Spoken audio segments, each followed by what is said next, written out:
आज जो प्रसंगटी आपण मानक मध्यरे मु रखिबा पई चाहे सेही प्रसंगर शीर्षक है प्रभु यीशु ख्रीष्ट को जीवित परमेश्वर बोली कहीं कह जाए।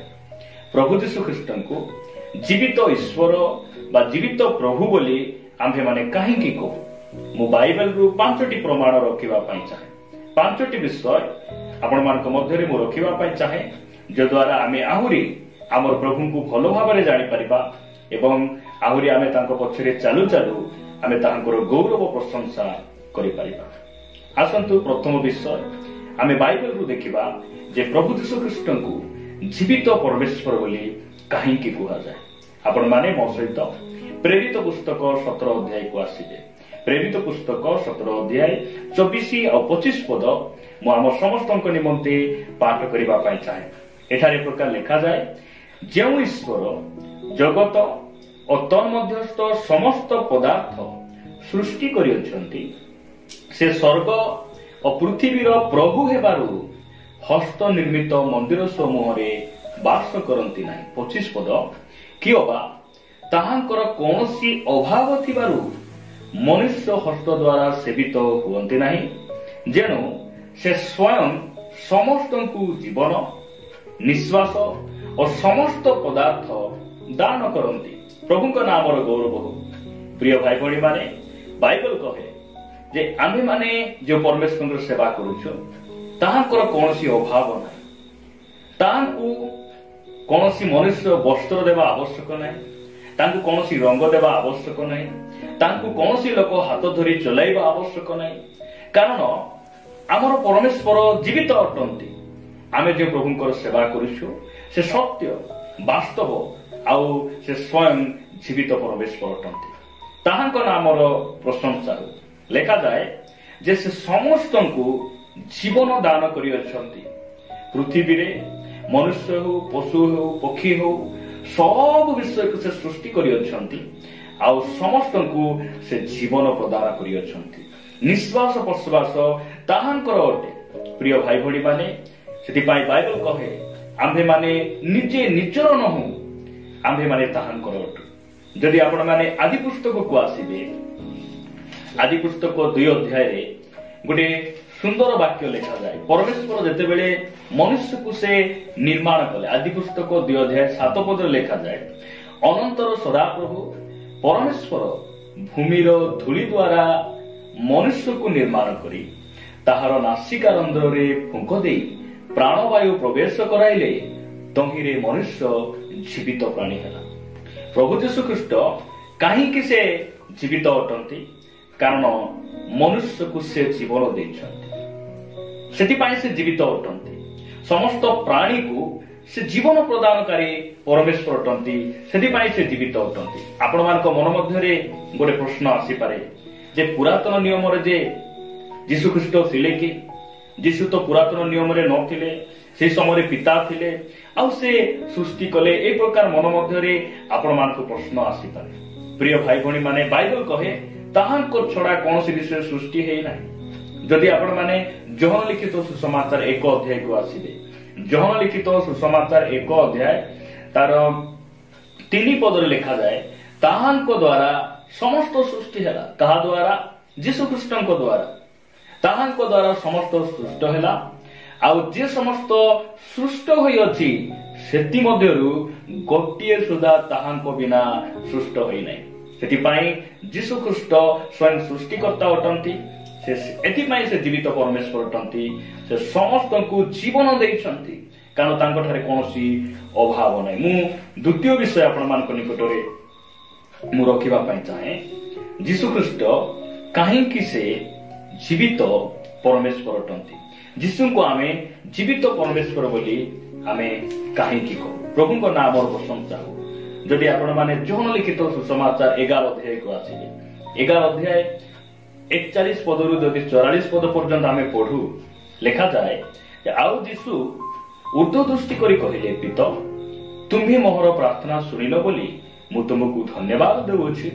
तुम्हे जे सर्वदा मोहर प्रार्थना सुनिथाओ एहा मु जानिथिली किंतु जेउ लोक समूह चतुर्दिगरे ठिया होई अछंती तुम्हे मते प्रेरण करियछ बोली सेमाने जेपरि विश्वास करिवे एथिपाई ଏଥିପାଇଁ ସେମାନଙ୍କ ହେତୁ ମୁଁ ଏହା କହିଲି। 43 ପଦ, ସେ ଏହା କହି ଉଚ୍ଚ ସ୍ୱରରେ ଡାକିଲେ, ଲାଜର ବାହାରି ଆସ। 44 ପଦ, ମୃତ ଲୋକଟି ବାହାରି ଆସିଲା। ତାଙ୍କ ହାତ ଓ ପାଦ ସମାଧି ବସ୍ତ୍ରରେ ବନ୍ଧା ହୋଇଥିଲା, ପୁଣି ତାଙ୍କ ମୁଖରେ ଖଣ୍ଡେ ଗାମୁଛା ଗୁଡା ହୋଇଥିଲା। ଯୀଶୁ ସେମାନଙ୍କୁ କହିଲେ, ଏହାଙ୍କ ବନ୍ଧନ ପିଟାଇ ଚାଲିବାକୁ ଦିଅ। ପ୍ରଭୁଙ୍କ ନାମର ଗୌରବ ହଉ। ଯୀଶୁ କାହିଁକି ଜୀବିତ ପରମେଶ୍ୱର ଅଟନ୍ତି? କାରଣ ପ୍ରଭୁ ଯୀଶୁ ଖ୍ରୀଷ୍ଟ ଯେଉଁ ସମୟରେ ଏ ଧରାପୃଷ୍ଠରେ ଥିଲେ, ତାହାଙ୍କର 3 ବର୍ଷ 6 ମାସର ସେବା କାର୍ଯ୍ୟରେ 3 ଜଣ ମୃତ ଲୋକମାନଙ୍କୁ ସେ ଉଠେଇଥିଲେ। ସେଥିପାଇଁ ସେ ଜୀବିତ ଅଟନ୍ତି। ମୃତ ଲୋକମାନଙ୍କୁ ଜୀବନ ପ୍ରଦାନକାରୀ ଯୀଶୁ ଖ୍ରୀଷ୍ଟ ଅଟନ୍ତି।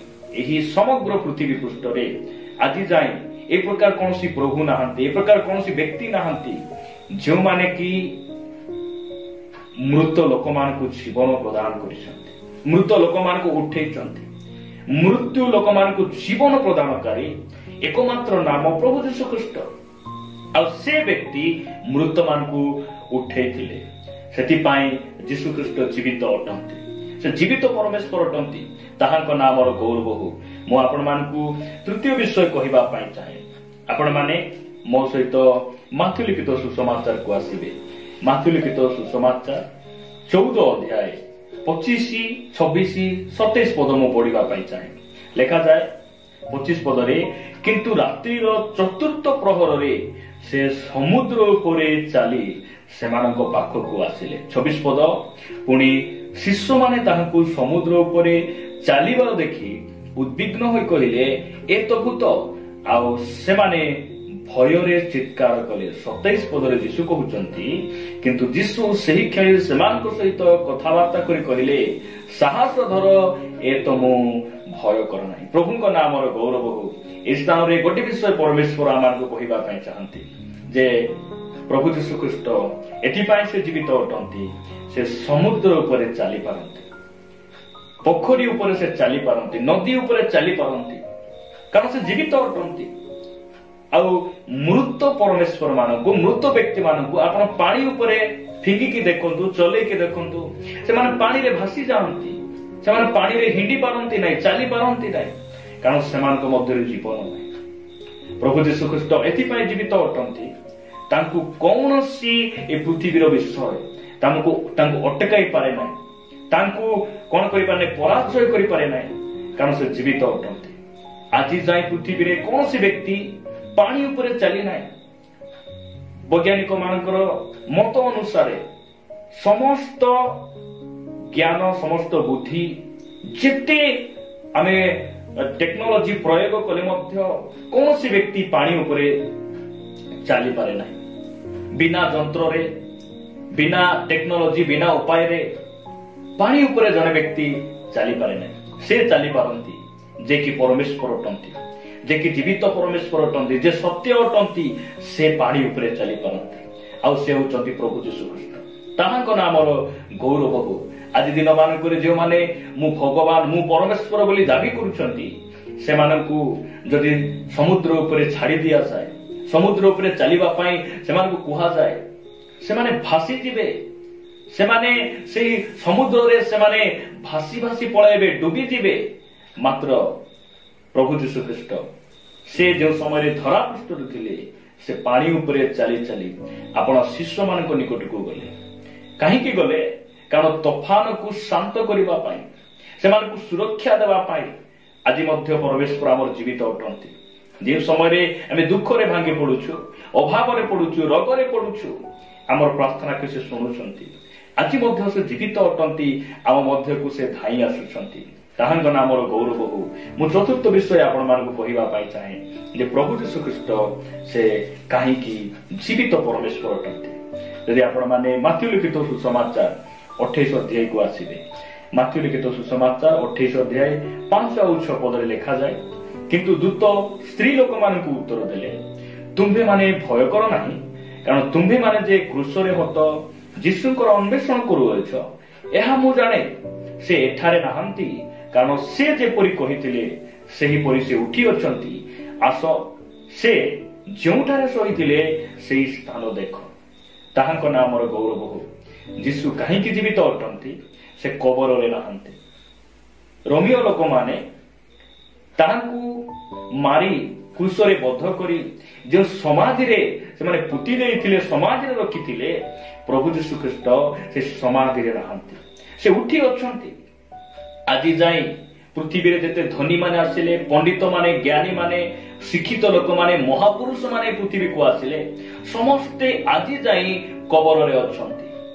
ସେ ଭଗବାନ ବୋଲି ଦାବି କରୁନା କାହିଁକି, ସେ ଗୁରୁ ବୋଲି ଦାବି କରୁନା କାହିଁକି, ମୁଁ ବୈଜ୍ଞାନିକ, ମୋ ଠାରୁ ଶ୍ରେଷ୍ଠ କେହି ନାହିଁ, ଯିଏ ବି ହୁଅନ୍ତୁ, ସେ ଆଜି ଯାଇ କବରରେ ଅଛନ୍ତି, ମାଟି ଭିତରେ ଅଛନ୍ତି। ମାତ୍ର ପ୍ରଭୁ ଯୀଶୁ ଖ୍ରୀଷ୍ଟ ସେ କବରରେ ନାହାନ୍ତି। ଏହା ବାଇବେଲ କହେ, ଏହା ବିଶ୍ୱ ଇତିହାସ କହେ। ବାଇବେଲ ଗୋଟେ ସମ୍ପୂର୍ଣ୍ଣ ପୁସ୍ତକ ଅଟେ, ବାଇବେଲ ଐତିହାସିକ ପୁସ୍ତକ ଅଟେ। ଆଉ ଏହି ବାଇବେଲ ଆମକୁ ପ୍ରମାଣ ଦିଏ ଯେ ପ୍ରଭୁ ଯୀଶୁ ଖ୍ରୀଷ୍ଟ କବରରେ ନାହାନ୍ତି। ସେ କବର ଫଟାଇ ସେ ଉଠି ଅଛନ୍ତି, ସେଥିପାଇଁ ସେ ଜୀବିତ ଅଟନ୍ତି, ସେଥିପାଇଁ ସେ ଜୀବିତ ଅଟନ୍ତି।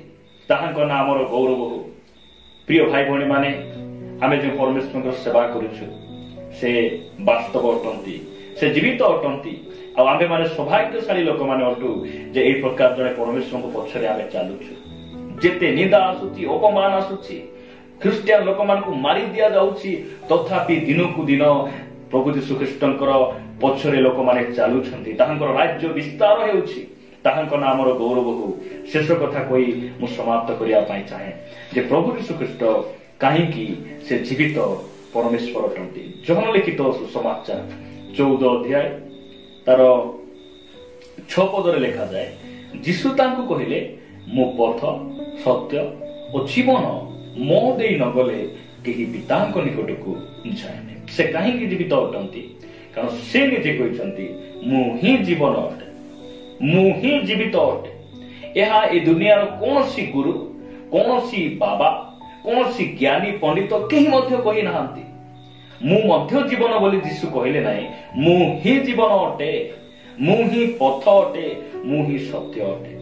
କାହିଁକି ଯୀଶୁ ଜୀବିତ ଅଟନ୍ତି? କାରଣ ସେ ନିଜେ କହିଲେ ଯେ ମୁଁ ଜୀବିତ ପରମେଶ୍ୱର ଅଟେ। ତାହାଙ୍କ ନାମର ଗୌରବ। ପ୍ରିୟ ଭାଇ ଭଉଣୀ ମାନେ, এই 5ଟି ବିଷୟ ଆମେ ଆହୁରି ନିଜର କରିବା, ଆହୁରି এই 5ଟି ବିଷୟ ଉପରେ ଆମେ ଠିଆ ହେବା, ପ୍ରଭୁଙ୍କୁ ଆମେ ଧନ୍ୟବାଦ ଦେବା। এই 5ଟି ବିଷୟକୁ ଆମେ ମନ ମଧ୍ୟରେ ରଖୁ ରଖୁ ଆହୁରି ତାଙ୍କ ପଛରେ ଚାଲିବା। ପ୍ରଭୁ ଆମ୍ଭମାନଙ୍କୁ ଏହି ବାକ୍ୟ ଦ୍ୱାରା ପ୍ରଚୁର ଭାବରେ ଆଶୀର୍ବାଦ କରନ୍ତୁ। ଆମେନ୍।